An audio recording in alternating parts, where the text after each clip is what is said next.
자아심리학이 국제정신분석학회에서 차지하는 비중이 대단히 높다. 명료하게 분류하고 판단하고 이런 거 좋아하시는 분들, 이런 분들한테는 가장 매력적인 명료한 학문이에요. 의사들은 이것만 10년을 하는데 그 이론을 자기 삶에 또는 내가 일상에서 만나는 중요한 사람의 삶을 해석하는데 적용해서 이게 그렇구나 라는 느낌이 나와야 돼요. 프로이드의 제자 그룹이 있었어요. 근데 프로이드 제자 그룹이 이 정신분석이라고 하는 학문을 역사상에 주목받는 과학적 장르로 안착시키기 위해서 막 노력을 하는 거예요. 그런데 이제 프로이드 선생이 암이 걸렸어요. 암이 걸리니까 제자 그룹이 의논을 했어요. 사망하기 전까지 16년 동안 33번의 수술을 했거든. 턱 깎고 막 하고 막 먹는 것도 불편하고 사는 게 고통이죠. 그래서 약에 의존해서 진통제에 의존해서 살기도 하고 맨 마지막엔 도저히 견딜 수 없었고 마약으로 사망하기 요청을 했어요. 그래서 그렇게 사망을 했죠. 저 양반이 지금 세상을 떠나면 정신분석이 이게 위태로운데 이런 거야. 그래서 제자 그룹이 연구를 해가지고 결론은 하나다. 프로이드 선생 이론에 충실해서 프로이드 선생한테 삶의 욕동을 일으키지 않으면 저 양반은 자살할 거다. 이런 거지. 그래서 삶의 욕구를 일으킨 방법이 뭔가 비밀리 숙고를 해가지고 한 게 안나 프로이드. 그래서 안나 프로이드한테 조용히 가가지고 정신분석의 기로는 당신한테 있습니다. 프로이드 선생을 위해서 당신이 총대를 좀 내달라. 해가지고 이렇게 어떤 얘기를 했어요.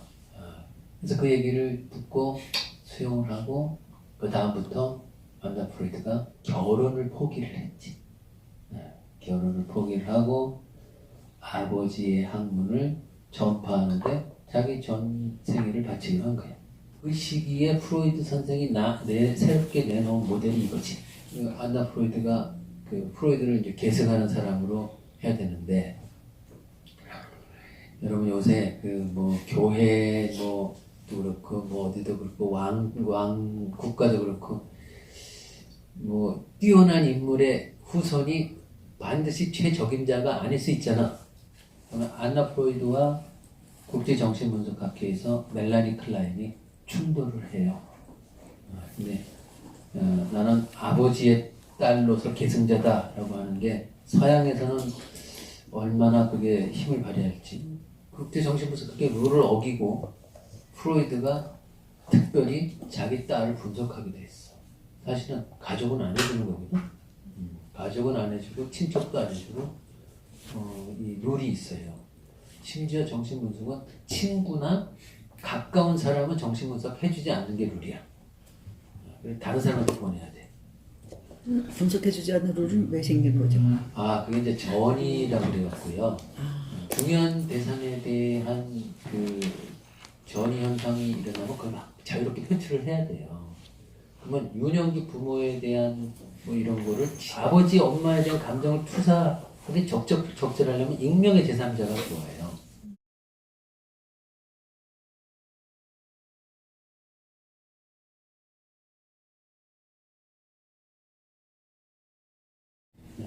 객체와 외부 세계의 갈등은 현실 갈등이에요. 현실 갈등은 그거는 누구나 가지고 있는 정상적인 갈등이죠. 근데 이 내부적인 갈등이 이제 심리적 갈등이라고 그래가지고 과도하면은 좀 마음이 힘들어지죠. 그래서 이드와 초자 사이의 갈등이 대표적이에요. 이드와 초자 또는 이드와 자아 사이의 갈등. 의식과 무의식 사이의 갈등도 있죠. 그건 아주 기본적인 건데 그 갈등의 특성에 대해서 아주 더 상세화시킨 게 후기 모델이에요. 여기서 이드에서는 이드와 이드 사이의 갈등도 있어요. 이 욕구가 나한테 더 중요한데 아니야, 이 욕구가 더 중요해. 어느 욕구를 먼저 충족시킬까 갈등이 이것도 있고 여러 가지 갈등이 있어요. 어떤 치료를 하는데 성공할 수 있는가? 이거는 그 내담자가 가지고 있는 고착된 방어 기제를 일시적으로 철회시켜서 억압된 무의식을 드러내고 그다음에 유아적 방어를 훼손한다. 어떤 갈등에 기인해서 이제 여러 가지 증상들이 생겨나요. 뭐 신경증 증상들은 물론이고 또 여러 가지 생겨나요. 근데 그 핵심 갈등을 찾아내려면 여러분 그 여기 이제 상담 치료하시는 분들이 많이 있으니까 핵심 갈등을 처리하려면은 요 내부 구조를 상세하게 이게 지금 이게 이미 사진기처럼 딱 투시된 내부 구조예요. 그래서 이 사람의 자아에 어떤 손상된 흔적이 있고 이 사람 슈퍼에고에 어떤 경직되고 과도한 측면이 있고 이 사람의 이드에 어떤 것이 그냥 아주 그냥 그야말로 그냥 폭발 직전에 있고 어떤 것은 지금 막 위축되어 있는가 요거를 상세하게 투시를 하려면은 먼저 그 사람이 이 안으로 들어가게끔 허락하느냐 안 하느냐 이게 중요한 거지. 그건 여러분 마음도 마찬가지. 내면 속으로 들어가는 게 간단치 않은 사람. 저 양반한테 내면 속으로 들어가려면 내가 갖고 있는 100의 에너지 중에서 한 50을 써야 되겠다. 근데 50을 써도 성공할지 안 할지 너무 세서 이게 간단치 않다. 뭐 그런 사람한테 여러분 직업적 승부수를 주겠어요? 네. 그 한 사람 방어를 회전시키는데 절반의 에너지를 쓰면 다른 사람한테 한 10사람을 구할 수 있어, 그 에너지로. 간단치 않죠? 그런 사람 잘못 그냥 치료한다고 이렇게 했다가 뒤끝이 안 좋아. 이게 그러면 이게 인간의 운명이라고 하는 게 어떻게 될지 모르는 거지. 그래서 그 사람의 방어를 봐야 돼. 내면 세계를 보기 전에 방어를 어떻게 하면 적절히 잠시 철회시켜서 이완시켜서 안으로 들어갈 수 있는 가능성이 있는 사람이구나 했으면 정신 분석을 하고 안 되면 어떻게 할까? 간단치 않다. 어떻게? 다른 데 보내. 그 분한테 맞는 대로 보내는데 방어 기제를 그 뚫고 내면에 들어가는 그 치료법은 정신 분석이야. 그게. 근데 정신 분석 치료만 인간한테 가장 좋은 치료라고 하는 그런 생각도 그건 좀 독단이거든. 그 사람에 맞는 접근법이 있는 거지. 방어를 이렇게 들어가지 못하게 단단하게 그냥 필사적으로 막고 있는 거는 그 이유가 있는 거야. 내면에 이 방어를 내가 내려놓으면 죽을 것 같은 불안이 몰려와가지고 내가 이 사람한테 개망신을 당할 것 같은 불안이든 뭐 수치감이든 뭐 감당할 수 없는 어떤 죽음 불안이든 많은 그 안에 정신적인 불안이 있을 수도 있는 거지. 그런 분들한테는 때로는 방어를 하게끔 도와줄 수도 있어. 그리고 방어를 건드리지 않고 에너지를 주는 그런 치료 그런 치료 여러 있잖아요. 방어 기제 처리하는 게 간단치 않아요. 자, 이거 치료의 성패를 작동시키는 거예요. 특히 유아적 방어라고 하는 게 나오는데 유아적 방어라고 하는 게 요거는 성숙한 방어예요. 요건 요 두 가지가 이제 유아기가 여기가 더 심한 구강기. 요건 구강항문기. 요건 난근기. 이렇게 해가지고 유아기도 이렇게 구분이 돼요. 그래서 어떤 방어 기제에 고착되어 있는가? 이 방어 기제에 고착되어 있는 사람은 정신분석으로 치료를 할 때 방어 기제를 이완시켜서 무의식을 깨닫게 만들어 가지고 그 깨달음 속에서 하나하나씩 자기 정체성을 소화하게끔 하는 이 프로세스를 하기에는 에고 스트렝스가 너무 약해. 자아 자체가 너무 약해. 여린 거야. 인간하고 여려.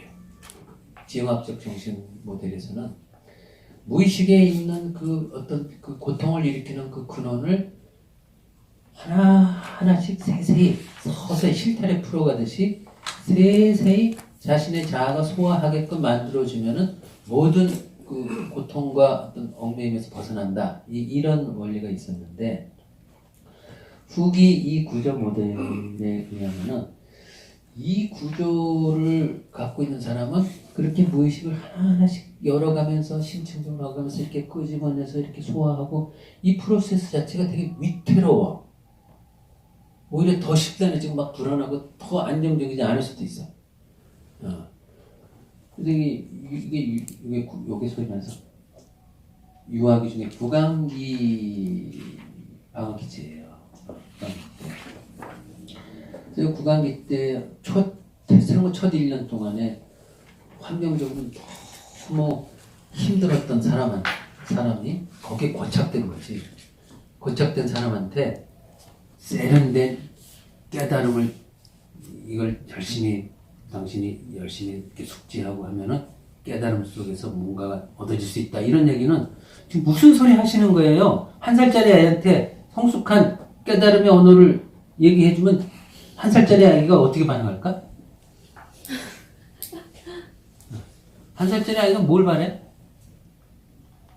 1살짜리 아이, 분열 방어에 고착되어 있는 그 아이는 나 지금 너무 힘든데 제발 날 불안해서 벗어나게 해주고 당장 좀 편안하게 좀 해주세요. 나의 감정을 달래주고 이거거든. 무슨 깨달음 무슨 머리 아픈 얘기를 하고 있어? 그거 되게 너무 사친 거지. 그래갖고 이 깨달음에 근거된 언어는 요 억압방어를 쓰는 사람이다.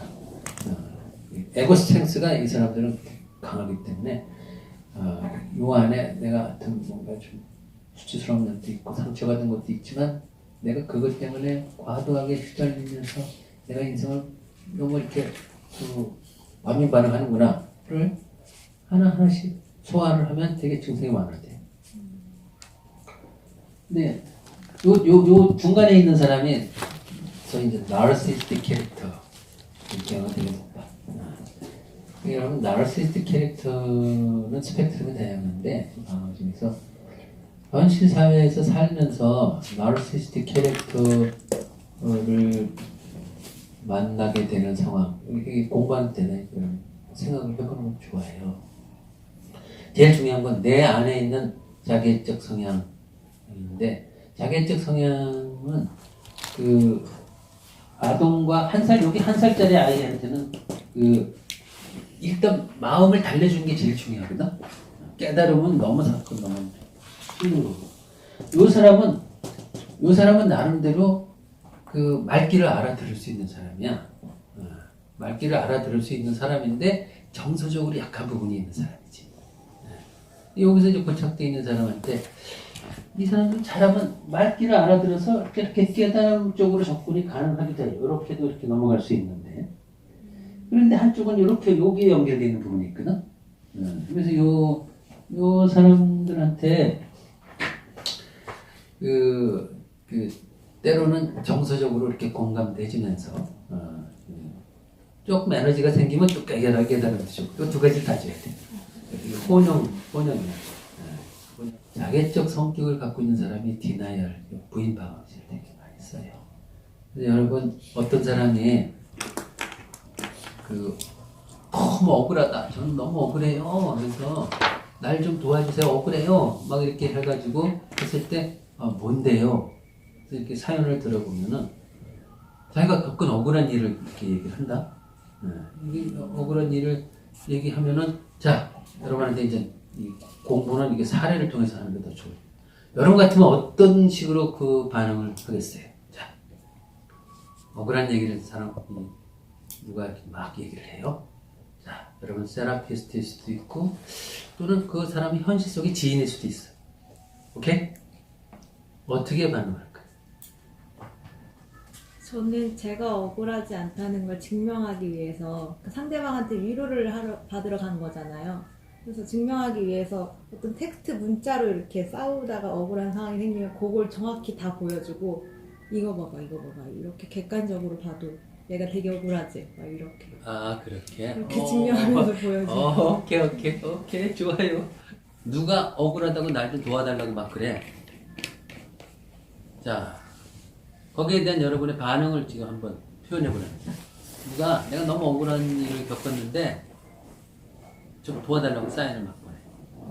자, 그게 제가 봐도 억울하면 아, 정말 억울하겠다 이렇게 하는데 그렇지 않으면 그게 왜 억울한 거야 이렇게 반응을 하는 지금 여기서 말하는 거는 포인트는 그 사람이 알고 봤더니 부인 방어 기제를 쓰는 사람이었다 라고 하면 어떻게 반응해야 될까? 지금 얘기를 물어봐.